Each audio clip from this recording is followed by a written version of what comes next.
আসসালামু আলাইকুম রহমতুল্লাহি ওবারাকাতু।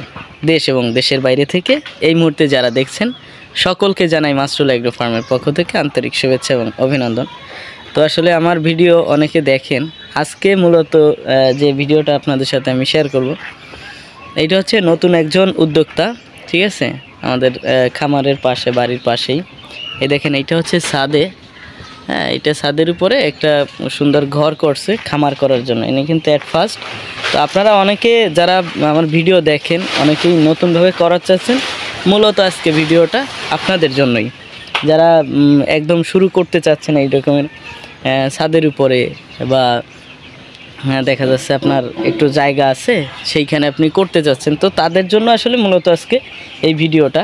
কারণ হচ্ছে যে এই ঘরটা করছে তিনিও কিন্তু একদম প্রথম তার ইয়াতে এই খামারে প্রথম মুরগি তুলছে এবং আমার কাছ থেকে মুরগি এবং খাবার টাবার নিচ্ছে আমাদের কাছ থেকে। তো চলেন আগে আমরা মুরগিগুলো দেখাই এবং কিভাবে আসলে শুরু করতে পারেন সেই সম্পর্কে একটু আপনাদের সাথে আজকে কথা বলে নিব। তো আমি প্রথমে দেখাচ্ছি আপনাদেরকে যে আসলে কোন পরিবেশে ঘরটা তুলছে। দেখেন, আপনারা অনেকের ঘর অনেকে রেডি করা আছে, আপনি পালার জন্য আর কি হচ্ছেন। তো আমি তাদের জন্য আজকের এই ভিডিওটা।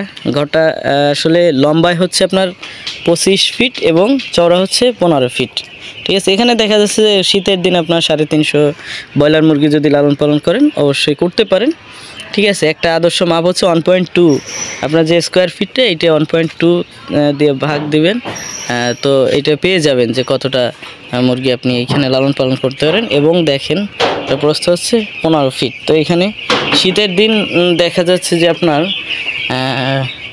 আনুমানিক 350টার মতো মুরগি লালন পালন করা যাবে, এবং গরমের দিন 310টা 12টায় এই রকমের লালন পালন করা সম্ভব। তো এই মুরগিটার আজকে বয়স হচ্ছে আপনার 7 দিন। এইটা হচ্ছে আপনার প্রভিটা কোম্পানির একটা বাচ্চা, সুন্দর বলা যায়, অনেক সুন্দর হয়েছে এই বাচ্চাটা। আর পাশাপাশি যে নতুন খামারি তার সাথে আপনাদের কথা বলবো আমরা, তা শুনবেন, ঠিক আছে। ও আচ্ছা, তো একটু সমস্যার কারণে আসলে যে সে ভিডিওতে আসতে চাচ্ছেন না, সমস্যা নেই, আপনাদের সাথে আমি টোটাল ব্যাপারগুলোতে কথা বলে নিব। তো যারা আসলে নতুন উদ্যোক্তা তাদের জন্য আজকে ভালো একটা ভিডিও আশা করি হবে।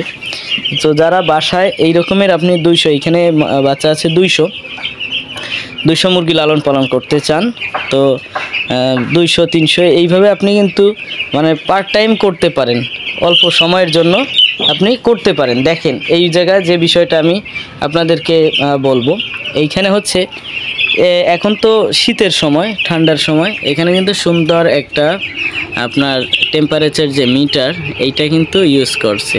এইখানে এখন বর্তমানে 25 ডিগ্রি সেলসিয়াস তাপমাত্রা আছে, হ্যাঁ, উপর এবং নিচে তাপমাত্রাটা সেম আছে। এখন আপনারা যারা একদম প্রথমে মুরগিটা উঠান, অনেকে জানেন না যে আসলে ব্রোডিং কীভাবে করতে হয়, কোন সিস্টেমে করলে সবথেকে বেশি ভালো হয়।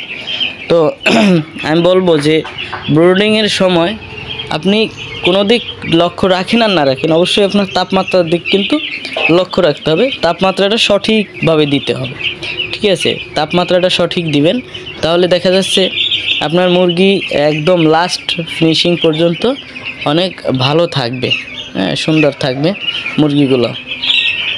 আর এখানে আরেকটা ব্যাপার আমি শেয়ার করি, এখানে কিন্তু আপনার কাঠের ভুসি যেইটা গুঁড়ি সেইটা ব্যবহার করা হয়েছে, এবং সুন্দরভাবে দেখেন পানির ভিতর যাতে ময়লা না যায় সেই ব্যবস্থাটাও করা হয়েছে।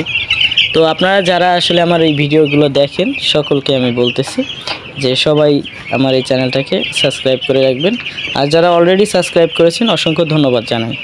আর এই রকমের যারা উদ্যোক্তা আছেন অবশ্যই আমার সাথে শেয়ার করতে পারেন যে কিভাবে কি করলে ভালো হয়, আমি ভালো একটা পরামর্শ দিব ইনশাল্লাহ।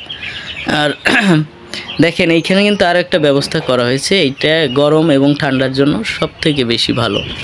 যেমন সিলিংগুলো দেওয়া হয়েছে, এইখানে সিলিং দিলে কি হয়, শিশির যে পানিটা এটা কিন্তু মুরগির গায়ে পড়বে না এবং ঠান্ডা লাগার ওইভাবে কোনো চান্স থাকে না।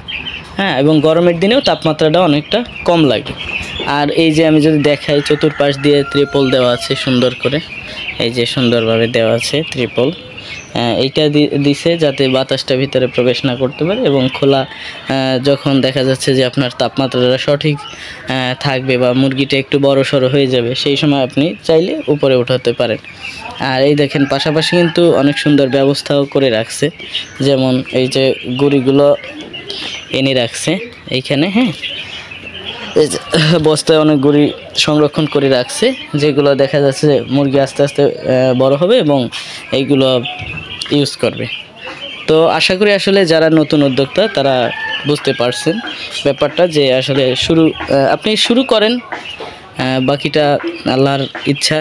এবং আপনি প্রথমে যদি শুরু করেন অবশ্যই একটু কম দিয়ে শুরু করবেন, কারণ এইটা আপনার বুঝতে সুবিধা হবে। এতক্ষণ আমার সাথে থাকার জন্য অসংখ্য ধন্যবাদ জানাচ্ছি। আর এই বিষয়ে জানার থাকলে অবশ্যই আমাকে নক দিবেন। আজকে এখানেই শেষ করছি। আল্লাহ হাফেজ।